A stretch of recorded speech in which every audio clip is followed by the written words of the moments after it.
Bienvenidos a Negocios de Mentes, un podcast para conocer a los líderes detrás de los negocios. El día de hoy nos acompaña Pablo Rodríguez, dueño de la cadena mexicana Los Tacos del Gordo y además un gran amigo de toda la vida. Pablo, bienvenido. Muchas gracias, Marcelo. Pablo, ¿cómo empezaste Los Tacos del Gordo? Bueno, hola Marcelo, gracias por darme este chance de conversar. Igual nos conocemos hace mucho tiempo y qué gusto poder estar conversando aquí contigo. Bueno, la idea nació en México, realmente en un viaje que hicimos. Nos dimos cuenta que el Ecuador necesitaba una comida de calle y de esquina realmente mexicana, y ahí es cuando nació la idea de traer los tacos del gordo, ¿no? El tema del trompo, por ejemplo, era una de las principales falencias de la comida mexicana en el Ecuador, y ese fue nuestro fuerte para entrar al mercado aquí. El primer local ustedes lo abrieron en la Río Coca, entiendo, ¿no es cierto? Ese Sí. fue el primer local. Sí, así fue en el 2016, agosto del 2016. Un local pequeñito de 15 metros cuadrados, sin mesas, justo tratando de copiar la dinámica de las taquerías de esquina en México, que la gente podría comer parada y comer con las manos, que era la idea, ¿no? En ese momento, ¿cuántos empleados tenías? O sea, ¿con cuántos empezaste? En ese momento estamos con 4 empleados, uno en caja, uno en plancha, uno en trompo y uno haciendo reposiciones, nada más. ¿Y el local cuántos metros cuadrados tiene? 15 metros cuadrados 15 más o metros menos, cuadrados. sí. Oh, okay. La historia de Pablo yo creo que es bien inspiradora porque, claro, de ese local pequeño en la Río Coca, ahora son una cadena muy grande. ¿Cuántos locales tienes ahora, Pablo? Actualmente estamos con 14 locales. Justo hace 2 años llegamos a ser ya la cadena de restaurantes mexicanas más grande del país. Wow, increíble. Y bueno, en los 14 locales están sumadas algunas sub-restaurantes, digamos así, que acompañan a la marca, ¿no? ¿Son como franquicias, no? No franquicias, sino más bien, por ejemplo, tenemos la fábrica de tortillas, tenemos la Cantina del Gordo, que es un nuevo concepto, y tenemos una pequeña distribuidora donde distribuimos las tortillas y nuestros ajís. Ok. ¿Restaurantes cuántos tienes? Restaurantes, 12. 12 restaurantes. ¿Y en 12 qué restaurantes. ciudades? En Quito, Guayaquil, Ambato y Manta. Ok. ¿Y tienen planes de expandirse a más ciudades? Realmente paramos un poquito el tema de la expansión. Actualmente vamos a abrir un local más en Manta, justo en el Paseo Shopping, en el centro comercial, que va a ser nuestro primer local en patio de comidas. Sí, es un modelo que estuvimos un poco como que no queriendo hacerlo durante mucho tiempo, pero nos dimos cuenta que el mercado nos lo pide. ¿Y están por abrir cuándo? Ya en 3 semanas abrimos. Ok, excelente. Entonces, aparte de los locales, tú dices, tenemos otras líneas de negocio, ¿no es cierto? Así es. Entonces, la una es, tienes una planta, haces tortillas. Cuéntanos un poco más de ese otro negocio que tienes. Ya, el otro negocio es la fábrica de tortillas. Nuestra fábrica de tortillas queda más o menos por el Parque Elegido, más o menos. Es una fábrica donde tuve la oportunidad de irme a hacer un curso de tortillas, un curso de equipos, y para analizar las recetas, el tema del maíz y todo ese tipo de cosas. Y trajimos toda la maquinaria, la importamos directamente de México y formamos la planta más o menos hace 1 año y medio. Ok, tus planta de tortillas, ¿qué más tienes en la planta? ¿Qué más En la planta de tortillas, solo la planta de tortillas que abastece ahorita al único cliente, que son los tacos del gordo como cadena. Uh-huh. Pero ya sacamos nuestro producto para una expansión en autoservicios. Excelente. Con la marca Tacos del Gordo mismo. Ya con la marca Tacos del Gordo y con todos los registros y cosas que se necesitan. Excelente. Y la otra línea de negocios es la Cantina del Gordo, ¿cierto? Cuéntanos un poco de la Cantina del Gordo. Igualmente nos fuimos a México para observar un poco. La cantina siempre estuvo en nuestro radar, porque nos dimos cuenta que es muy frágil la utilidad en la comida. Entonces necesitamos darle fuerza por ese lado y teníamos que implementar tragos.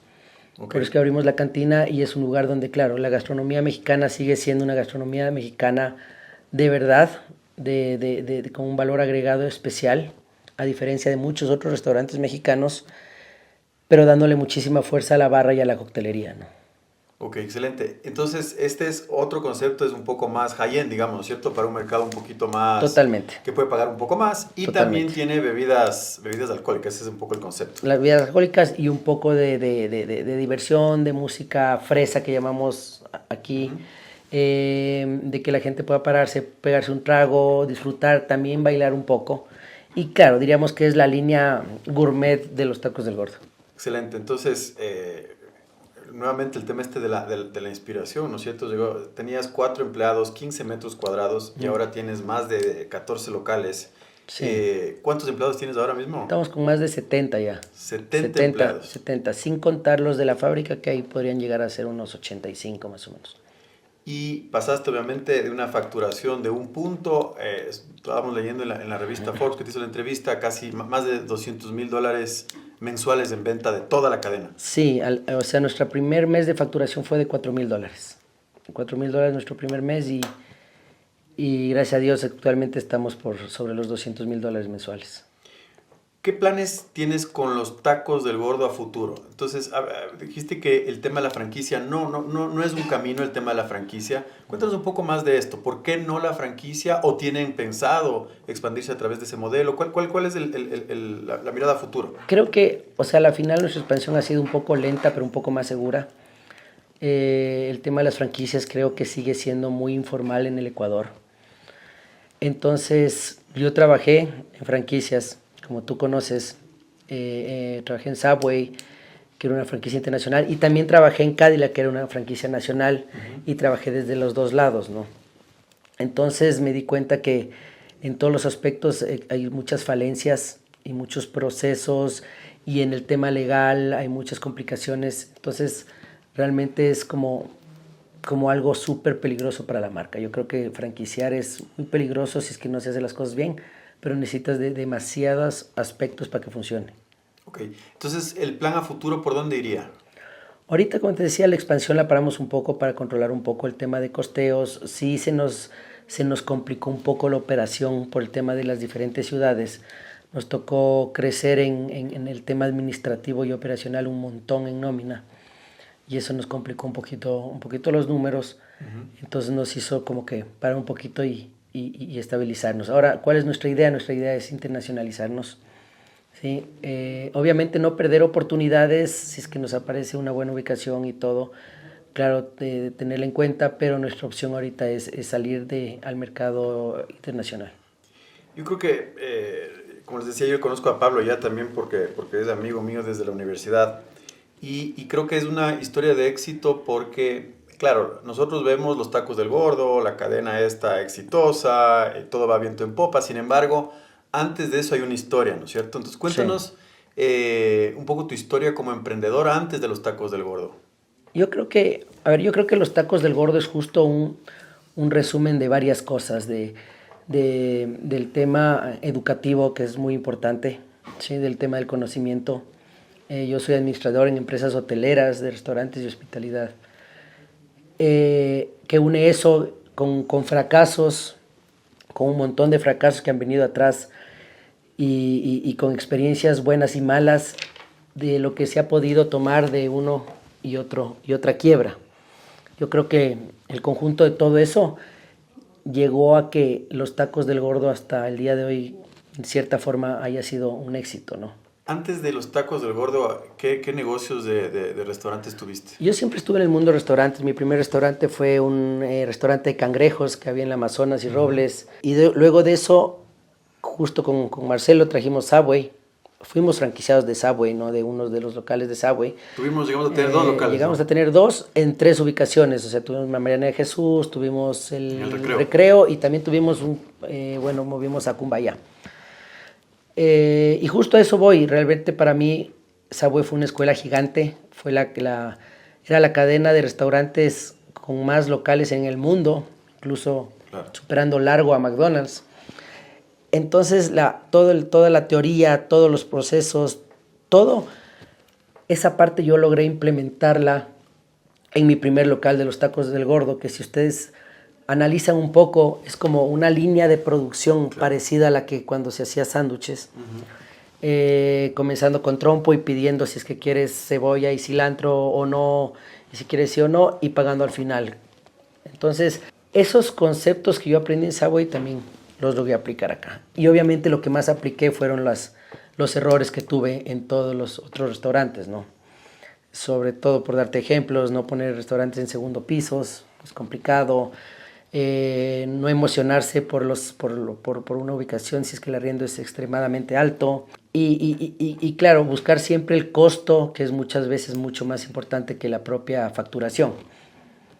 Entonces cuidar mucho los costos y muchas cosas más que me dieron los fracasos y los errores que cometí durante mucho tiempo antes, durante más de 10 años antes de que nazcan los tacos realmente. Yo creo que esto es bien importante y lo que separa a un emprendedor exitoso de un no exitoso, yo sí creo que es la perseverancia, ¿no? Y este tema de no tenerle miedo al fracaso. El fracaso de por sí es malo, obviamente. Sin embargo, si es que tú aprendes de ese fracaso, todos esos aprendizajes los llegas a implementar en los siguientes negocios que has tenido. Y creo que ese es un gran ejemplo en tu caso. Sí.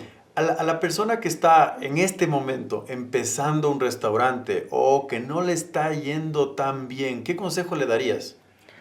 O sea, primeramente al que va a comenzar el restaurante, siempre creen que es importante solo trabajar y pensar que es uno de los errores más grandes, pensar que tu comida es la que le va a gustar a todo el mundo, tal vez porque te gusta a ti, ¿entiendes? Entonces es importante hacer un estudio de mercado, es importante encontrar una buena ubicación y es importantísimo darle un valor agregado a esa comida.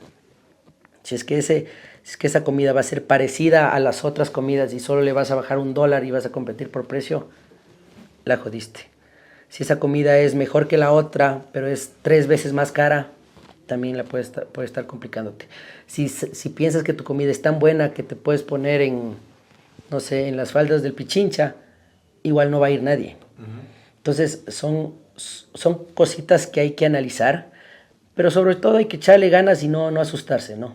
Y darle y abrir y saber que hay una alta probabilidad de quebrar. Justo estaba leyendo un estudio de la Universidad de Ohio. Estos son datos de Estados Unidos, pero el 60% de los restaurantes quiebran en el primer año. O sea, es un número altísimo. Altísimo. Y en Ecuador dicen que es del 90%. Ok. El 90%. De los restaurantes que abren, en el primer año quiebran. Quiebran. Entonces, ¿dónde está la clave? Aparte de las cosas que hemos dicho ya, ¿dónde crees que está también la clave de que este producto en particular haya pegado? Yo creo que fue la innovación. Okay. En este caso fue la innovación, porque fue la tortilla pequeña con solo proteína, un producto que no se llegaba a entender al principio y decían por qué el taco no es grande con tortilla grande, con frijol y todo. Entonces, creemos, tal vez no, pero creemos que, y es más, sabemos que fuimos la primera taquería realmente mexicana en llegar al Ecuador. Es más, ese es nuestro eslogan el día de hoy. La primera taquería del Ecuador, porque somos la primera taquería con esencia realmente mexicana. Entonces yo creo que eso fue algo que nos catapultó desde el primer día. El camino del emprendedor obviamente es un camino muy, muy, muy difícil, con un montón de obstáculos. Hablemos un momento de algún obstáculo que hayas tenido en el camino. Y me voy a referir a uno que creo que es bastante evidente, que fue la pandemia. Sí. Porque tú, cuando pasó la pandemia, ¿cuántos locales tenías en ese momento? 5. 5 locales. O sea, ya era una cadena importante. Ya tenías... Acabábamos de abrir el cuarto y el quinto. O sea, abrimos en diciembre. Diciembre del 2019. 2019 abrimos los dos locales, el cuarto y el quinto, y en marzo del siguiente año fue pandemia. Fue la pandemia. ¿Qué hicieron ustedes para salir de ese bache? Entiendo, fue un bache bien importante no solamente para ti, sino para todos los restaurantes o muchos restaurantes a nivel mundial. Sí. Y lo otro es que también tienes una responsabilidad con la gente. Tú dices, ahorita tengo 70 empleados, en ese momento tenías un número importante de empleados. ¿Cómo sortearon ese bache? Y cuéntanos un poco también cómo manejar la crisis con la gente. A la final, también otra de las cosas que yo creo que nosotros nos ha ayudado es tener mucho contacto con el personal. ¿Sí? Llevarse bien, estar ahí, saber qué necesitan, cuáles son sus problemas, sus necesidades. Tener una buena relación con proveedores es clave. Y tener una buena relación con los dueños de los locales con los que te riendan también es clave. ¿Qué quiero decir buena relación? Pagar puntual, pagar cuando no atrasarse y siempre estar ahí, igual con proveedores y con personal. Entonces nosotros teníamos como una hoja de pagos siempre, como prioridades dentro de la empresa y decíamos, a ver, el primer pago que hay que hacerse es a los empleados, el segundo pago a los proveedores, el tercer pago a arriendos, y de ahí venían todos los pagos, y el último pago que tenía que hacerse era el administrativo. ¿Ya? Eso nos ayudó a que en la peor de las crisis, las personas más importantes estaban siempre con el pago ahí. Y eso nos ayudó que en pandemia ellos logren entender que era un momento súper complicado y que no podíamos pagar, porque ya no había cómo pagar. Entiendo que en teoría, por eso siempre hablo mucho de la realidad versus la teoría. En la teoría te hablan de que hay que tener un fondo por si acaso estas cosas y todo. Pero entiendo que eso pasa con empresas gigantes o multinacionales, pero cuando son empresas pequeñas en países de tercer mundo como el nuestro, eso realmente es una irrealidad. Nadie tiene un fondo como para que tengas un año de aguantar y de pagar liquidaciones a todo el personal. Todos son fondos gigantes que deberías tener. Eso pasa muy poco. No sé si alguien lo tenga, pero pasa muy poco. Entonces las personas nos entendieron, nos dieron chance, los arriendos nos aguantaron un poco y los proveedores también nos dieron plazo. Aún así nosotros necesitábamos más o menos entre 80 y 100 mil dólares para cerrar, porque era una opción que siempre estaba latente y cada vez más. O sea sí pensaron, ok, aquí se acaba todo. Claro que pensamos muchas veces, hay que cerrar, estamos cada día que pasa son más deudas, por vender X cantidad, seguimos pidiendo a proveedores, seguimos inundándonos, seguimos pagando arriendos, seguimos teniendo personal. Entonces pasó muchas veces por la cabeza, pero personalmente mi idea fue que no me costaba mucho cerrar los tacos del gordo, y aparte con todos los locales en el pasado que ya habían pasado, como que era un obstáculo más, nada más para mí. Entonces lo que hicimos es irnos al banco, sacar un crédito, y yo decidí que con ese crédito en vez de cerrar había que expandirnos. Claro, para mucha gente era una idea loca. Una locura, claro. Una locura totalmente. Y ahí yo en decidí, vez de contraerse, dijiste, vamos a expandir. Vamos a expandir. Y todo el mundo dijeron, no, nadie está yendo. Y yo vi como mercado, justo Guayaquil estaba cayendo, o sea, estaba saliendo la pandemia después de que la gente estaba, lamentablemente, moría en las calles y era un relajo, y más bien comenzó a ser un poco fuerte en Quito. Claro. Y ahí me fui a Guayaquil. Obviamente encontré locales súper buenos con arriendos bajísimos, encontré excelentes personal que tengo hasta el día de hoy. Fue muy fácil encontrar proveedores con créditos, porque todo el mundo estaba desesperado. Entonces, y el arriendo me imagino un poquito más barato también. Muchísimo más barato de lo que normalmente podría haber costado. O sea, te hablo de casi el 50%. Entonces, todas esas oportunidades a mí me dieron para yo llegar con fuerza a Guayaquil, abrir 2 locales de una en la 9 de octubre Boyacá, y abrí también en la Víctor Emilio Estrada en Urdesa. Y fue tanto el boom, te cuento aquí, Marcelo, entre nos, fue tanto el boom que vendían tanto los locales en Guayaquil, que eso nos dio para aguantar los de Quito, para abrir San Borondón, para expandirnos más. O sea, siempre digo que yo tengo un agradecimiento gigante a Guayaquil, porque gracias a Guayaquil realmente no quebramos, ¿no? Muy aparte de haber tomado esas decisiones que el día de hoy vemos que fueron cruciales y súper importantes. Hay marcas grandes de comida, de cadenas de comida, que están en Quito o en la sierra y que por algunas razones no van a la costa. Le tienen un poco de miedo, no se arriesgan a ir a la costa. El hecho de ir a un mercado, o sea, tú tenías obviamente tu presencia en Quito, ir a Guayaquil tiene sus retos. ¿Cuáles son los principales retos de ir y no solamente ir, sino ser exitoso en otro mercado? Sí, Guayaquil es complicado por ese lado, es muy diferente a Quito, muy diferente a la sierra en el tema de negocios. Tiene sus cosas buenas y sus cosas malas. Se puede hacer negocios mucho más rápidos, pero también hay mucha más informalidad, digamos así. Entonces, sí nos costó un poco conseguir el personal al principio, ver el tema también de permisos de funcionamiento, son muy diferentes allá. El tema de los proveedores se manejan totalmente distinto. Pero a la final, en cambio, lo bueno es que la gente le gusta salir, sale hasta más tarde, le gusta gastar y todo. Pero sí es verdad, justo lo que tú decías, la mayoría de marcas que van de Quito a la costa y a veces viceversa también, no les va bien. La mayoría cierran, se complican y todo, porque Guayaquil es un mercado complicado, es un mercado mucho de fama, de momento, de que les gusta siempre estar ahí y si viene otro negocio medio parecido ya se van al otro, y hay que estar constantemente combatiendo con eso. El tema, hablemos un poquito del país, dos temas, ¿no? El uno, la inseguridad. ¿Cómo te ha impactado la inseguridad? Sería como la primera pregunta. Sí. Y la otra, acaba de pasar la consulta popular y una de las preguntas era justo este tema del trabajo por horas. Que vemos a países como Estados Unidos y los restaurantes tienen este impacto directo.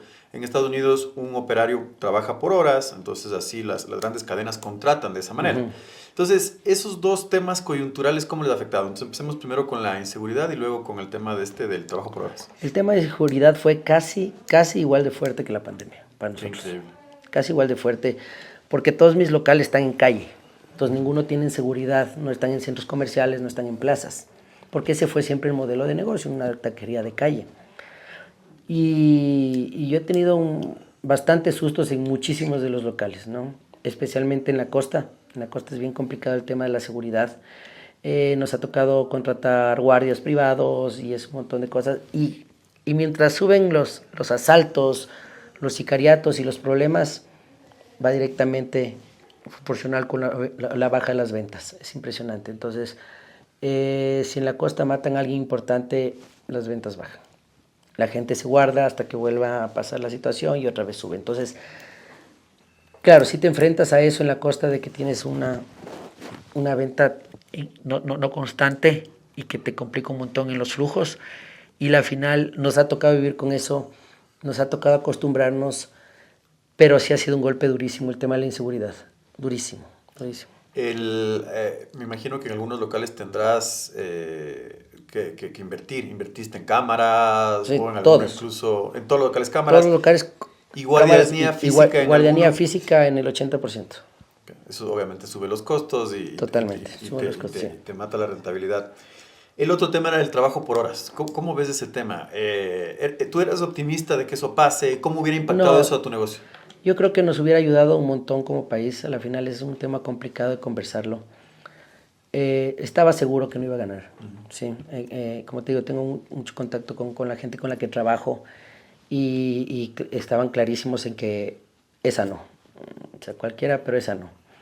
Porque claro, sienten que van a perder muchos beneficios, sienten que les van a liquidar, sienten que nunca van a poder volver a estar en un trabajo constante. Entonces, yo sabía que no iba a ganar. Obviamente yo sí creo que hubiera sido mejor. Yo sí creo que la gente hubiera cambiado la perspectiva sobre cómo es trabajar, hubiera trabajado de mejor forma, hubiera cuidado más sus puestos de trabajo. Pero así fue. La verdad ni nos complicó ni nos benefició, simplemente siguió la cosa igual, ¿no? Ok, interesante. Hay un matemático financiero que se llama Nassim Taleb, que yo admiro mucho. Es también un emprendedor. Y él dice que las 3 adicciones más dañinas son la heroína, los carbohidratos y el salario mensual. Tú como emprendedor, ¿no has tenido nunca un salario mensual? O como tú decías, a veces se paga eso al final, o el tema de los 13º. Es decir, este podcast lo está viendo gente que no sabe si es que emprender o no emprender. Pero claro, si es que estás cómodo con tu salario mensual, no necesariamente vas a tomar ese riesgo. ¿Qué les puedes decir a la gente que está en esta disyuntiva, ¿no? Sabiendo que emprender es muy, muy, muy difícil. ¿Qué le dirías a esta gente que no sabe si lanzarse o no lanzarse? O sea, primero que yo le diría que ganar un sueldo fijo no es malo, de entrada. Porque mucha gente piensa que está atado a darle dinero a otras personas que son las que les contratan. Y eso creo que es cuando se deciden irse por el tema del emprendimiento. Aquí hay un dato también, hay mucha gente con un sueldo fijo que gana muchísimo más que un emprendedor. O sea, si el emprendedor no está dentro de ese 10% que le fue bien, ese emprendedor perdió plata que tal vez no recupere un salario fijo por 3 años más. Entonces, yo le diría que analice bien, que se lance, que es dificilísimo emprender, pero que no es para todos. Si necesitas una mente fuerte, si necesitas trabajar todo el tiempo, si necesitas dejar al lado un montón de cosas de tu vida. Y no es fácil. Es bonito, pero no es fácil. Entonces, habría que analizarlo bien nada más. Caso por caso. Caso por pero caso. Me gusta tu frase. O sea, no, emprender obviamente no es para todos. pero tiene también aspectos positivos. ¿Cuáles son esos aspectos positivos que tú sacas del emprendimiento? O sea, parece loco lo que voy a decir, pero tienes, al mismo tiempo que no tienes tiempo, también tienes tiempo, ¿entiendes? O sea, puedes darte la libertad muchas veces de dejar a un lado sin decirle a nadie y hacer otras cosas. Al mismo tiempo tienes que trabajar 12, 14 horas diarias, pero en mi caso yo puedo por ahí escaparme, ir a ver las clases de fútbol de mi hijo, ir a ver las clases de mi hija, ir a las reuniones del colegio, cosas que tal vez en una oficina no las podría hacer, ¿no? Pero al mismo tiempo también tengo que trabajar sábados, tengo que trabajar domingos, tengo que trabajar muchos feriados, pero también me puedo ir en épocas de vacaciones que no es feriado. Entonces, es más o menos eso. Sería la cosa buena, saber medio que puedes tú medir tu tiempo y organizar tu vida. En los momentos difíciles, duros, ¿qué has hecho para salir? Y aquí lo que quiero entrar es un poco ya a técnicas o, por ejemplo, no sé, recurrir a mentores. Es decir, ¿qué haces cuando la cosa está realmente mal? También estoy seguro que nos estarán escuchando gente que no la está pasando tan bien. ¿Qué hacías tú cuando no la estabas pasando tan bien? Por ejemplo, en el momento de la pandemia. O sea, bueno, hay un tema que yo soy bastante creyente, tú me conoces, Marcelo, yo soy bastante creyente. Entonces, obviamente uno de los problemas de los creyentes creo que es que solo se acerca a Dios cuando está mal. Entonces, obviamente ese es el primer tema. Me acerco mucho más, trato de pedir, trato de, O sea, de vas a enfocarme. la parte espiritual. Voy a Te vas la parte, voy a la parte espiritual. Ajá. Comienzo a medir también y a copiar estrategias de gente que ha estado en situaciones parecidas. ¿Nos puedes dar un ejemplo de algo?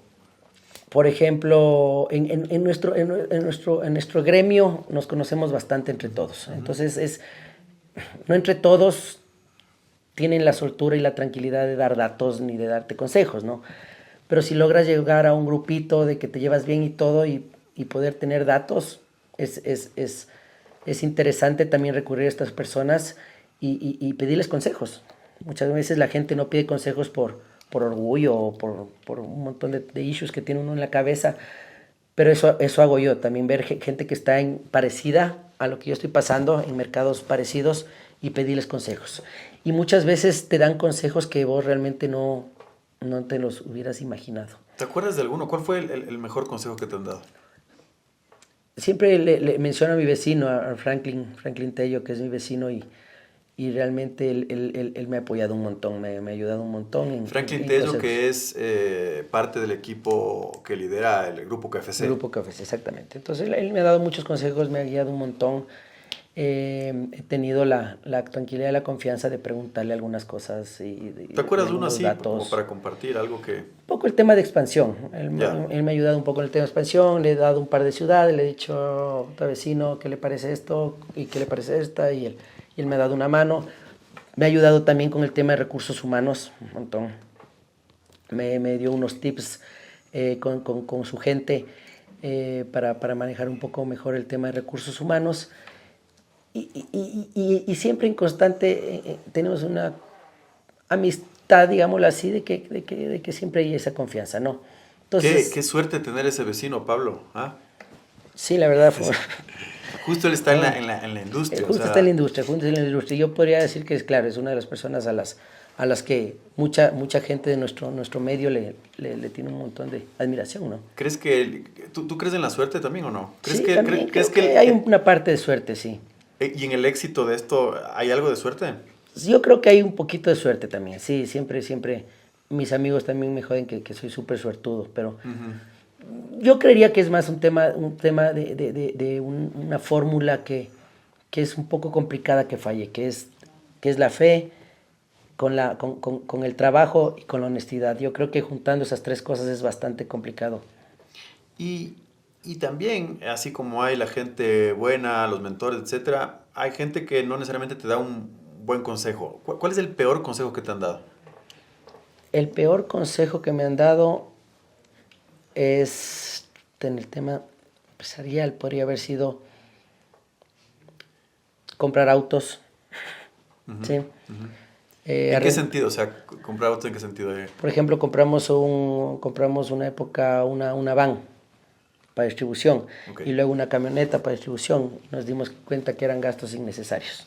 Ok. ¿Ya? Ok. Contratar una oficina muy temprano cuando tu empresa es muy chiquita, también uno se emociona y lo primero que haces es contratar una mega oficina cuando te das cuenta que no es necesaria una gran oficina. Y son, claro, detallitos que por ahí la gente te dice, ve, chuta, noto bien, pero no tienes oficina, y uno va y pone oficina y no sirve para nada la oficina. Ujú. Buen punto. Y ahora que topas ese tema, la gente que quiere también emprender en estos temas de restaurantes o lo que fuera, tú le puedes dar algunos números de cuánto, porque claro, uno como tú decías, ¿no? Se anima con un local que está espectacular, Sí, pero el local cuesta $4,000 y tus ventas son exactamente, $10,000, no hace ningún exactamente. sentido. Entonces, le quieres dar algunos datos de cuánto, por ejemplo, pagar en arriendo, cuánto es el porcentaje, no sé, con respecto a las ventas de los empleados, Ujú. un poco darnos esa guía a los emprendedores que nos están escuchando. O sea, yo siempre creo que, como te digo, la realidad versus la teoría es bastante diferente, las dos ayudan. Yo siempre recurro muchas veces a mis libros, pero hay muchos emprendedores que yo conozco, la mayoría de emprendedores que están en el mundo de restaurantes no son restauranteros, no son restauranteros, ni siquiera son chefs. O sea, a las cadenas que les va bien, no son chefs ni restauranteros, sino que tienen otra visión de negocios y eso lo adaptan a restaurantes. Entonces yo he llegado a estudiar un poco el tema de números, a ver un poco de cómo se calculan los precios, las operaciones y todo en todos estos años, y he llegado a llegar a una fórmula súper fácil, digámoslo así, para entender y para comenzar, que es algo que yo también les enseño a mis colaboradores todo el tiempo. Tratamos de hacer una reunión a la semana para darles un poco de educación, de contabilidad financiera o enfocada en hospitalidad. Entonces, un poco de números para que entiendan a qué es lo que tienen que llegar. Entonces, el principal problema también es darle el real valor al plato, ¿me entiendes? A generar bien el costeo de un plato, porque tú puedes estar ganando en ese plato nada, puedes estar perdiendo y pensar que estás ganando. Entonces, hay muchas fórmulas de que la gente y los libros te van a decir, y todos te van a decir, no, que tienes que meterle esto, tienes que tomar el gas, tienes que tomar la luz, tienes que meterle esto por aquí, por acá. Hay una fórmula súper simple que es el costo del producto Sí. dividido para 0,30. Y eso te Ok. va a dar cuánto tú vas a tener que cobrar por plato. Entonces, por decir, si vas a cobrar por plato $5, ya sabes que a ese plato le vas a ganar el 70%, o sea, 30% va a ser tu costo de producto en todo el producto. Y de ahí vos sigues en adelante. Tu siguiente paso es el arriendo. Sabes que máximo puede ser el 10. El El 10% de las 10% de ventas. las ventas. Entonces ya tienes 40% de gastos. De ahí tú le subes 20% más del tema operativo. ¿Ya? Entonces estamos hablando de un 60%. Y ese 40% que te queda es el que tú tienes que saber manejar. Porque el costo operativo se te puede subir, Pero en el se costo te puede operativo ya subir estás todo. incluyendo el personal. O sea, todo el... Personal, arriendos, y hay un 10% de extras que también no todo el mundo le pone, porque todo el mundo supuestamente costea tan bien que no le pone, cuando no es verdad. Tienes que poner un 10% más, peor en países como el nuestro, ¿no? Que se va la luz, que tienes que contratar plantas de luz, que no viene el empleado, que se emborrachó, que no llega, que empleado extra, Claro. es que bla, bla, bla, bla, bla, que guardes. Entonces esto te deja un 30% de utilidad en teoría, ¿ya? Pero ese 30% depende mucho de lo que hiciste antes. Si costeaste mal el plato, te bajó 10 más. Así de Claro, simple, y te claro, queda el 20. claro, claro. Si tu arriendo fue del 20, no del 10, ya solo te queda 10.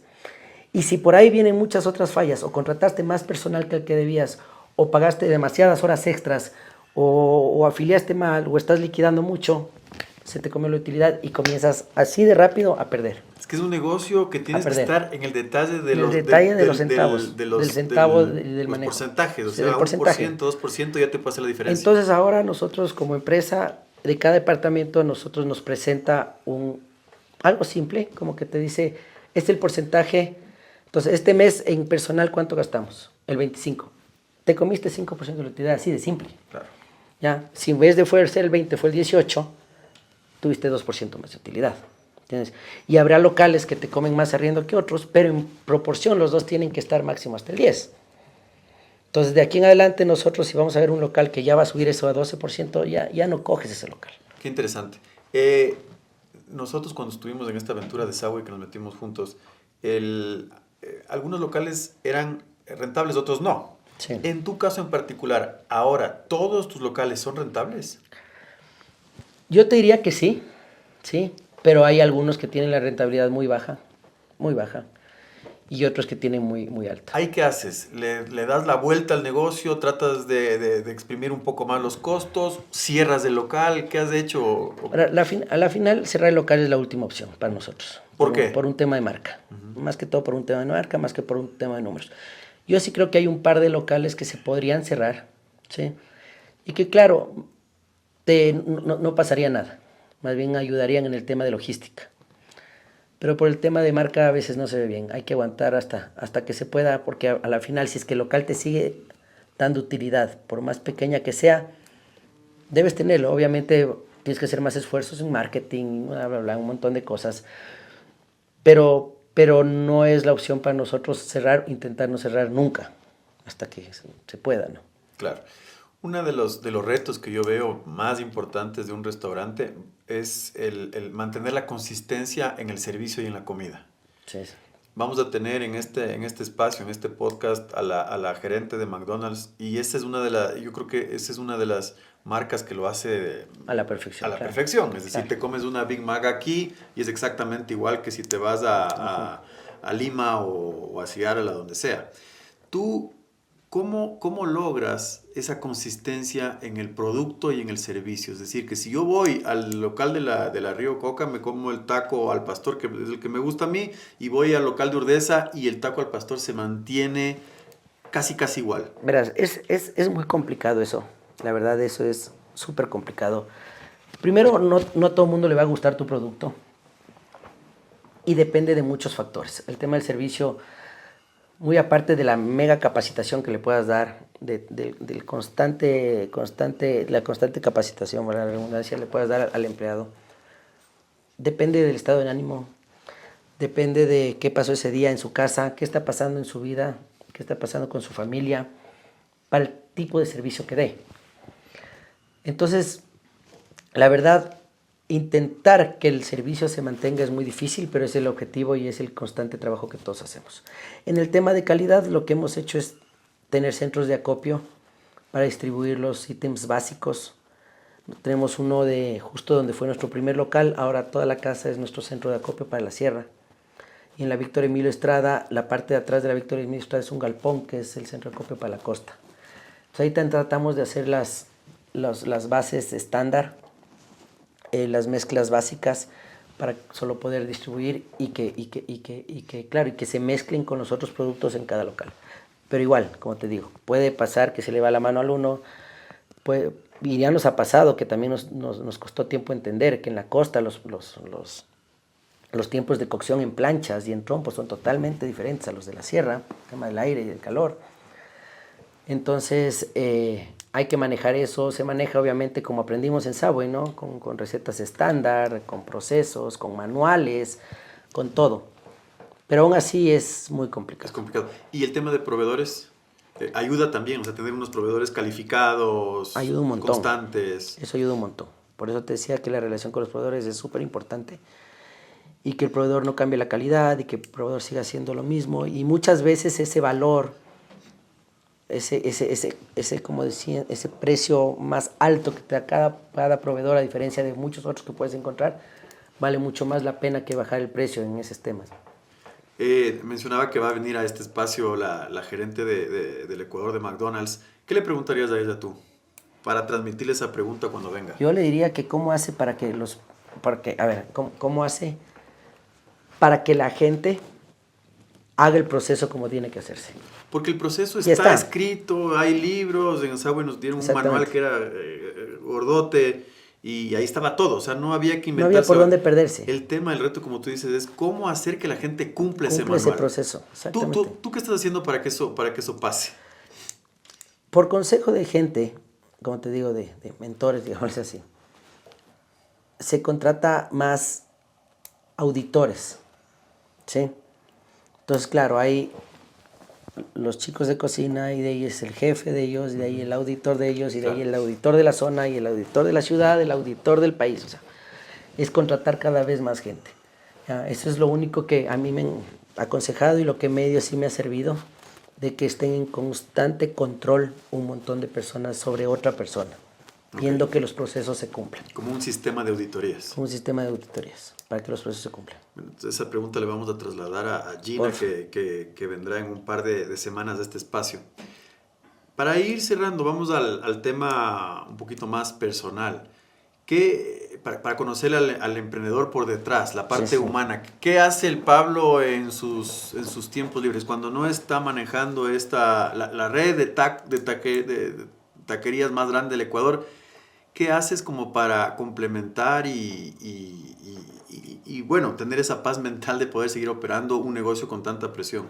Verás, justo conversábamos de este tema con unos amigos y yo sí pensaría que en el momento que te metes a esto y que sabes lo fuerte que vas y que tienes que estar, sabes que vas a tener que dejar de lado muchas cosas, pero yo me puse como objetivo el no perderme nada de mi familia, de mis hijos, no perderme ninguna reunión social de amigos, que también para mí es súper importante. Y en el momento que yo no pueda ir al cumpleaños de un amigo o a la entrega de libretas de mi hija, sé o voy a pensar que estoy haciendo algo mal. Algo estás haciendo mal. Algo estoy haciendo mal. Entonces, eso hago cuando tengo mi tiempo libre, es dedicarme a mis hijos, dedicarme a la casa y como te digo, y estar ahí con mis familia, mis amigos, primos, siempre que no me pierdo, trato de no perderme nada. ¿Haces algún deporte? Estoy haciendo bicicleta, una vez a bicicleta, tengo un poco de problemas de salud, que justo fue en nuestra época de SAWE, que te acuerdas que tuve esa necrosis de cadera en la pierna derecha y eso me complicó durante muchos años hacer deporte. Ahorita voy a volver a jugar fútbol, me metí en un campeonato de 40 años para arriba para ver si cómo me va. ¿Es un campeonato de qué? De fútbol, pero barrial. Barrial. Okay. Y voy a ver cómo me va con el tema de la cadera y todo. Pero no es que haga un deporte constante, no es que desfogo mis energías en el deporte, no. Para ir cerrando, como les decía, cuando vaya alguien a tu restaurante, ¿qué le recomiendas pedir? ¿Cuáles son así tus platos de estrella ahí en el restaurante? Bueno, siempre el taco al pastor, creo que es icónico. Es yo creo que ha sido difícil encontrar un taco pastor. Hay muchas taquerías excelentes en Ecuador, excelentes, pero el taco pastor en específico, yo creo que sí es de nuestro mejor aliado. ¿Tú sigues comiendo los tacos o ya...? Trato de probar muy poco, pero cuando me siento a comer, como. Pensaría que ya no va a comer, pero sí como. Pablo, un gusto tenerte aquí en este podcast. Esta es la primera vez que te tengo aquí, pero ojalá sea la primera de muchas más. Y para despedir, si quieres, no sé, dejar algún mensaje a los emprendedores que nos están escuchando. Como les digo, siempre es un país complicadísimo. Sí, no he emprendido en otros países, pero de entrada estamos en Latinoamérica y es jodido. Entonces mi consejo es echarle ganas. Creer en algo es importantísimo, ¿sí? Creer en algo, no necesariamente en un Dios, no necesariamente en alguien, pero sí creo que el hecho de tener esa humildad de que existe alguien sobre ti es importante. El hecho de la honestidad es clave. Y como les decía, y trabajar como burro mientras puedas. Yo creo que esa fórmula es la que no falla. Con eso nos despedimos, Pablito. Muchísimas gracias.